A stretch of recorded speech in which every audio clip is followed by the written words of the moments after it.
बाइबलको इच्छा, परमेश्वरको इच्छा चाहिँ विवाह भइसकेपछि श्रीमान श्रीमती सँगै बस्नुपर्छ भन्ने हो।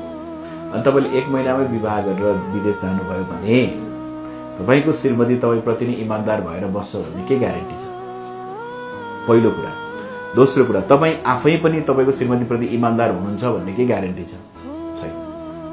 अनि अरू कुरा, यदि तपाईँले विदेशमा गएर कमाउने हो भने तपाईँले 1 महिना बिहा गरेर जानुपर्ने जरुरी चाहिँ के छ? पहिले तपाईँ जानुहोस्, ठिक छ विदेश जानुपर्छ, कमाउनुपर्छ, ठिक जानुहोस्, 2 वर्ष बस्नुहोस्, 3 वर्ष तपाईँ 3 वर्षै बसेर आउनुहुन्छ, 27 वर्ष हुनुहुन्छ, केही कमाएर ल्याउनुहुन्छ, त्यसपछि तपाईँले विवाह गर्नुहोस्, परिवार सुरु गर्नुहोस्, केही सानो इलम भनौँ कहाँ सानो केही बिजनेस सुरु गर्नुहोस्, परिवार राम्रो हुन्छ।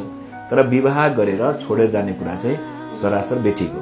अनि अब हामीले सबैजनाको होइन, कतिवटा केस यस्तो पनि देखेका छौँ, विवाह गरेर गएपछि श्रीमान अर्कैसँग लागेको अनि श्रीमती अर्कैसँग लागेको अनि परिवार त्यसरी तोडिएको हामीले देखेका छौँ। त्यो भएको कारणले मेरो सल्लाह चाहिँ विवाह गरेपछि सकेसम्म नछुट्नु राम्रो हो। अब कसैको कुनै अवस्था पर्छ, अब अभोइड गर्न सक्ने सिचुएसन आउँछ, ठिकै छ, तर तपाईँले भन्नु तपाईँले त अहिले विवाह गर्नुभएको छैन अनि विवाह नगरेको कारणले तपाईँ अहिले स्वतन्त्र हुनुहुन्छ।